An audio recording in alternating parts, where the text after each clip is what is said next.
Bearing தேங்காய் திருகு நாகமெல்லாம் போட்டிருக்கு. இதோட விலை வந்து 420 ரூபா. பேரிங் தேங்காய் திருகு. தேங்காய் உரிக்கும் கருவி இது வந்து 500 ரூபா.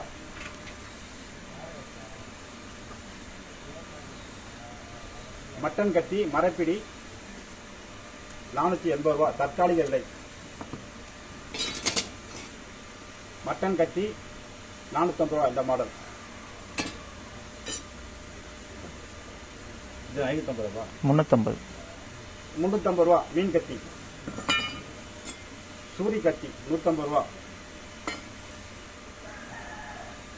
இது லாரி பட்டல் அடித்து இது மரம் வெட்டுற கத்தி 700 ரூபா. மாட்டு கொம்பு பிடி போட்டது.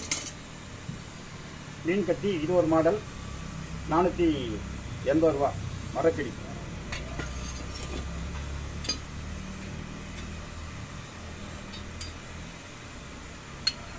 வாங்கருவாள் முருங்கா இருக்க வாங்கருவாள் 50 ரூபா. இரும்பு இது 100 ரூபா. இது 150 ரூபா. இது 200 ரூபா. வாங்கருவாள் எல்லாமே இரும்பு. இதெல்லாம் மண்வெட்டி 460 ரூபாயில் இருக்கு. 490 ரூபாயில் இருக்கு. மண்வெட்டி தேவைப்படுறவங்க கூப்பிடலாம். இது மதுரை மாவட்டம் மேலூர். வாழ்க வளமுடன் அக்ரிங்கெல்லாம் வாங்கி வைக்கிறோம். தேவைப்படுறவங்க கூப்பிடலாம். நன்றி, வணக்கம்.